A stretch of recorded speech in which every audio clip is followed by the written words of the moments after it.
Jornal Profético. Gostaria, para a introdução deste nosso segundo jornal, ler palavras de Jesus que estão registadas no Evangelho de Lucas, no capítulo 21, verso 28. E quando estas coisas começarem a acontecer, olhai para cima e levantai a vossa cabeça, porque a vossa redenção está próxima. Quando nós nos detemos neste verso 28, Jesus deu um forte sinal de quando a nossa redenção estaria próxima. E então ele disse, quando essas coisas começarem a acontecer. Nós sabemos que estes sinais que ele enumerou, parte deles tiveram cumprimento parcial na destruição de Jerusalém e outros têm cumprimento agora nestes últimos dias. E quando ele falou essas coisas, ele referiu-se a guerras, fome, pandemias, terremotos e tragédias em vários lugares.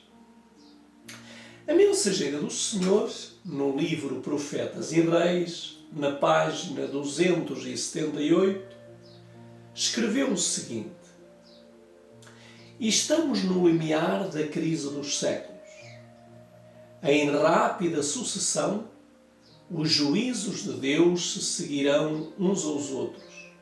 Fogo, inundações e terremotos, com guerras e derramamento de sangue. Vamos deter-nos um pouco sobre guerras e rumores de guerras. Todos os dias é notícia a guerra entre a Rússia e a Ucrânia. O Jornal Internacional afirma guerra na Ucrânia chega a 3 meses com rastro de destruição, refugiados e civis mortos. O conflito já provocou a saída de mais de 6 milhões de pessoas do país e vitimou 3.309 sem elo com batalhas, segundo as Nações Unidas. Porém, mais do que outros, a eclosão da guerra na Ucrânia levou pessoas envolvidas em outros conflitos a questionarem o porquê de tamanha diferença no tratamento internacional dado aos eventos. Foi surpreendente em nosso continente perceber que nem todos os conflitos armados são tratados com a mesma falta de determinação que muitos dos combates na África recebem. E escreveu o jornalista argelino-canadense Maher Mezahi ao comparar a repercussão do conflito da Ucrânia com outros na Etiópia e Camarões. E esta, sem dúvida, é uma realidade. Se não vejamos o que o mundo nos mostra, mas que não se dá tanta atenção como o que se está a passar na Ucrânia. Etiópia. Uma guerra que já dura há 16 meses na Etiópia, deixou 900.000 pessoas em situação de fome, segundo a estimativa do governo americano. Rebeldes que lutam no país dizem que mais de 9 milhões de etíopes necessitam de algum tipo de ajuda alimentar.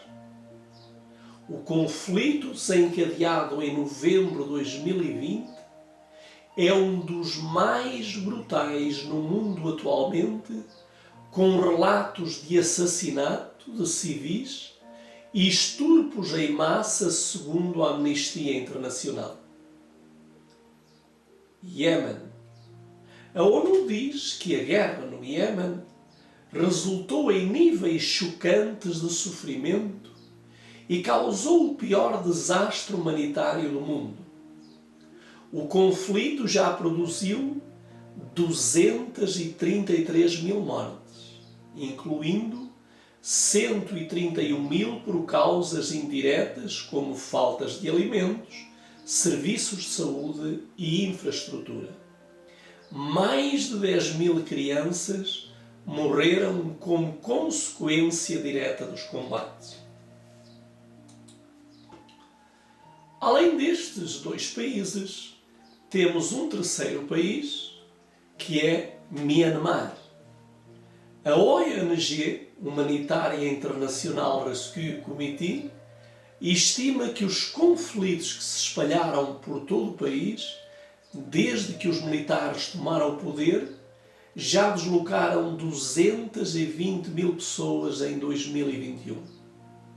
Segundo a entidade, mais de 14 milhões de pessoas, mais de 25% da população do país, precisam de algum tipo de ajuda humanitária. Acredita-se que mais de 10 mil pessoas morreram desde fevereiro do ano passado. Haiti. Haiti vive uma nova espiral de violência desde julho de 2021, quando o então presidente do país, Jovenel Moïse, foi brutalmente assassinado. Moïse, de 53 anos, foi baleado 12 vezes na testa e no torso. Seu olho esquerdo foi arrancado e os ossos do braço e do tornozelo foram quebrados. A primeira-dama, Martine Moïse, também foi baleada, mas sobreviveu. A polícia haitiana alega que o grupo de mercenários, principalmente estrangeiros, 26 colombianos e 2 haitianos, americanos, compôs o grupo que executou o assassinato. Síria.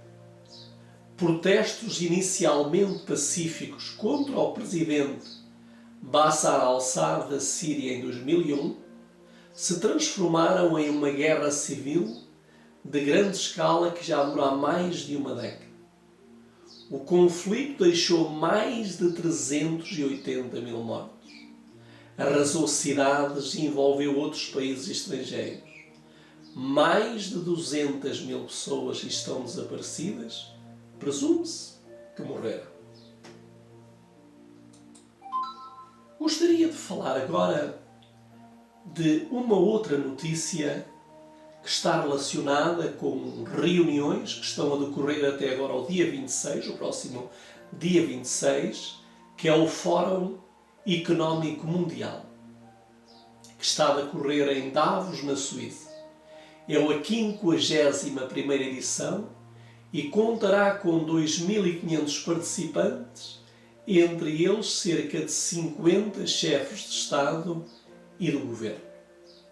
Assuntos em debate: pandemia, fome e mudanças climáticas. Vejamos estas declarações de Klaus Schwab, que é o presidente do Fórum Internacional. Diz ele: precisamos de uma coalização de líderes que se comprometam com soluções para o clima. Aqui está mais uma vez o clima a ser destacado. E nós sabemos que a solução, segundo eles, para o clima é impor um dia universal para que todas as pessoas descansem nesse dia e o mundo pare. O mundo está ansioso para ver soluções. Há muita inflação, há muita desigualdade. Nossa economia global está desequilibrada. Estes assuntos, assim como a crise alimentar, devem ser abordados em Davos porque precisam de atenção imediata. Também, um magnata dos grandes do mundo, já bem avançado na idade, George Soros, alerta que a invasão da Ucrânia pode ter sido o início da Terceira Guerra Mundial e a civilização pode não sobreviver. E ele disse, CNN registra suas palavras, a melhor e talvez única forma que temos de preservar a nossa civilização é através da derrota de Putin, o mais rápido possível. O famoso investigador acrescentou ainda que, apesar de Vladimir Putin continuar a insistir que a chamada Operação Militar Especial na Ucrânia está a decorrer como planeado, a verdade é que o presidente russo percebeu agora que a invasão foi um erro e estará a preparar a negociação de um cessar-fogo. Mas, para George Soros, acordar um cessar-fogo com Vladimir Putin é um objetivo inatingível. Uma vez, o chefe de Estado russo não é de confiança. Quanto mais fraco Putin estiver, mais imprevisível se torna, acrescentou. Vimos que todo o mundo está voltado contra esta atitude de Putin. Mas a pergunta que nós devemos todos fazer, e não estando de acordo com aquilo que está a acontecer, esta invasão, é: será Putin o único culpado? Vejamos outra notícia que nos deve assustar. Humanos vão casar com robôs. O investigador em inteligência artificial, David Levy, acredita que em 2050 os humanos poderão casar com robôs. Levy, que é também um conhecido jogador de xadrez e amigo de longa data do pioneiro da informática, Clive Sinclair, acredita que a robótica e a inteligência artificial vão constituir uma autêntica revolução tecnológica e sociológica. Agora, eu gostaria de ler estas palavras a vermelho, palavras que ele falou, que eu acho terríveis, mas também que devemos estar alertas a elas. Diz assim: quando os robôs forem suficientemente parecidos com os humanos, suficientemente integrados socialmente até ao ponto de poderem comportar-se como nossos companheiros, certamente que se tornará natural um envolvimento afetivo e casamento entre humanos e robôs. Aí explica David Levy, que acredita que não tardará muito para que os robôs possam também satisfazer necessidades sexuais dos seres humanos. Mate Cullen, cuja companhia Abyss Creation já produz o Real Doll, um sucedâneo high-tech das bonecas insufláveis, também está confiante que depois do sexo com robôs, a inteligência artificial irá permitir o envolvimento emocional. McMullen diz que isso já acontece com muitos dos clientes da Real Doll e que o desafio agora é elevar essa ligação a um nível que permita criar robôs com personalidade própria adaptada a gostos dos clientes. O que isto me leva a pensar é que, para que isto aconteça, os humanos estão a ser forçados a tornarem-se robôs e os robôs estão a ser forçados a tornarem-se humanos. Será isto possível? Deixamos a pergunta no ar, apesar de sabermos a resposta. Mas vejamos algumas imagens. Algumas imagens que nós temos aqui na tela de robôs que nos confundiriam se estivéssemos próximos deles. E para aqueles que estão céticos e que creem que isto é apenas teoria da conspiração, eu aconselho-vos a ouvir no Facebook, aliás no YouTube, melhor dizendo, uma entrevista que foi feita com um jornalista ao robô Sofia. Vejam, são alguns minutos e é interessante notar como as respostas são quase simultâneas à pergunta: quem comandará tudo isto? São perguntas que ficam no ar. Vamos agora para uma outra notícia que está a substituir também nos noticiários e que está a aparecer de uma forma muito agressiva. Já há 37 casos confirmados de varíola dos macacos em Portugal. Foram identificados mais 14 casos de infecção pelo vírus Monkeypox, conhecido por varíola dos macacos. Com este novo balanço, há já 37, quero dizer que neste momento já há 39, casos confirmados em território nacional. Cândida Fernandes, que é uma médica, dirige a consulta de doenças sexualmente transmissíveis do Hospital dos Capuchos, onde a 3 de maio surgiu um homem com lesões nunca vistas. Hoje segue 21 casos, 15 confirmados, isto já são notícias que estão desatualizadas. A médica falou inclusive com a CNN Portugal TVI e conta o que se passou nos bastidores para descobrir um novo problema de saúde. E relata o que viu no corpo dos doentes e o que é preciso saber para se perceber que tipo de surto estamos a lidar. Covid-19. Quando toda a gente já estava sossegada acerca da Covid-19, a mortandade vai aumentar, indica um novo relatório. O uso de máscara é recomendado. Isto foi transmitido à agência Lusa.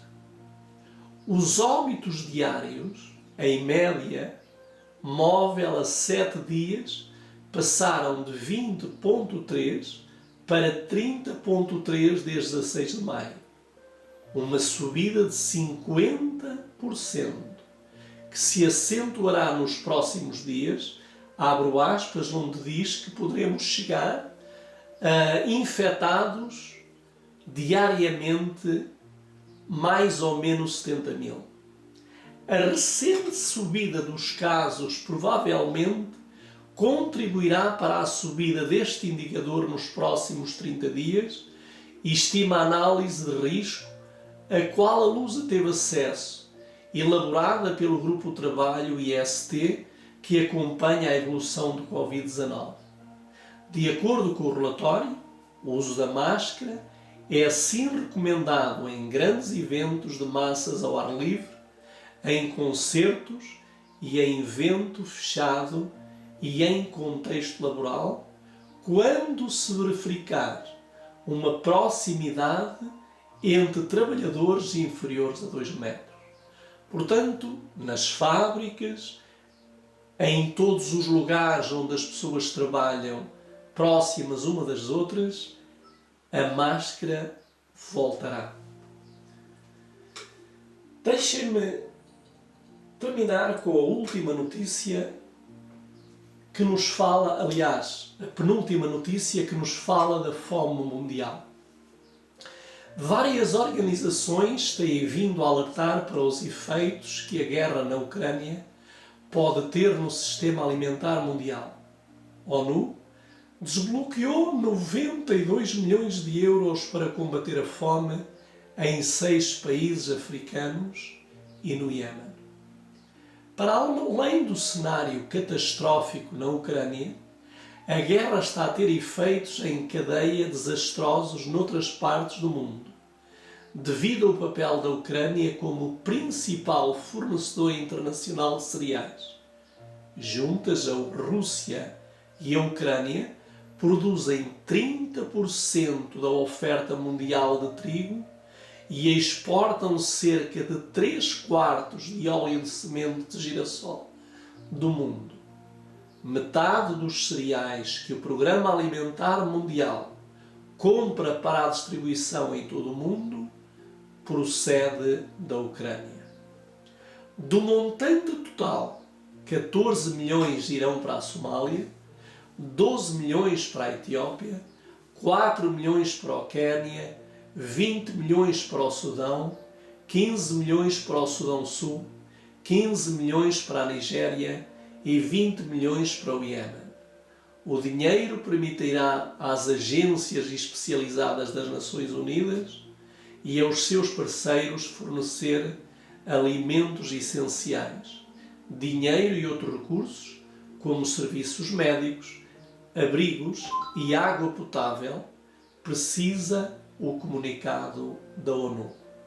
Centenas de milhares de crianças vão para a cama com fome todas as noites, enquanto os seus pais preocupam-se sem saber como alimentá-las. Uma guerra do outro lado do mundo torna as suas perspectivas ainda piores, afirmou o secretário-geral adjunto da ONU para os assuntos humanitários, Martin Griffiths. Destes 92 milhões de euros, a pergunta é: quanto deste dinheiro chegará, na realidade, à mesa dos que estão morrendo à fome? Gostaria de também falar-vos de uma notícia agora que acabou de acontecer. Tiroteio em escola primária do Texas. 18 crianças e uma professora morreram vítimas. Vítimas são 18 crianças e uma professora da escola missionária de Robb, na cidade texana de Uvalde. O atirador de 18 anos terá sido morto pela polícia. Mas eu gostaria que nós agora pensássemos nestas duas palavras de Kamala Harris, que é vice-presidente dos Estados Unidos, e também de Joe Biden. Disse Kamala Harris: os nossos corações continuam a ser partidos. Já chega.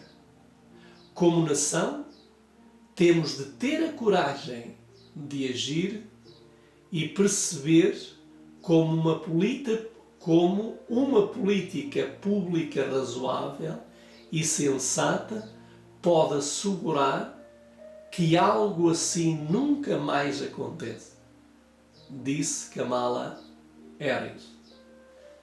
Já o presidente dos Estados Unidos, Joe Biden, depois de conhecer a notícia, reagiu da seguinte forma: como nação, temos de nos questionar quando é que vamos fazer frente ao lobby das armas. E continuou: a partir da Casa Branca, pouco depois da 1h30 desta quarta-feira, hora de Lisboa. Estou farto disto. Temos de agir. E não me digam que não podemos ter o impacto neste massacre? Onde está a nossa pinha dorsal e a coragem para fazer mais?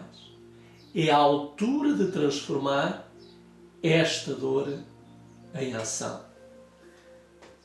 Neste jornal profético, queremos relembrar o que nos disse Jesus. E quando estas coisas começarem a acontecer, olhai para cima e levantai a vossa cabeça, porque a vossa redenção se aproxima. Oremos.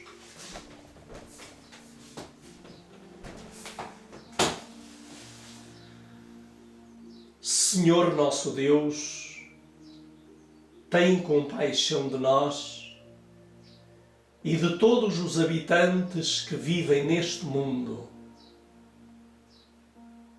que reconhecem, querido Pai, que algo grande e terrível está para acontecer. Amorável Pai, que estas notícias que acabamos de visualizar no jornal profético nos ajudem a levantar as nossas cabeças, a olhar para cima, porque vai ser daí, do teu trono, que tu enviarás a solução para os problemas da humanidade e o livramento para os teus filhos neste mundo em conflito. Amorável Pai, não permitas que continuemos nesta morrinha e mornidão espiritual, mas que despertemos para que tu faças em nós aquilo que tu desejas e que nos uses na salvação dos perdidos. Abençoa todos aqueles que visualizarão este jornal profético e que também eles levantem a cabeça e olhem para o céu, porque a nossa redenção está próxima. Por Cristo Jesus, o nosso Senhor e Salvador. Amém.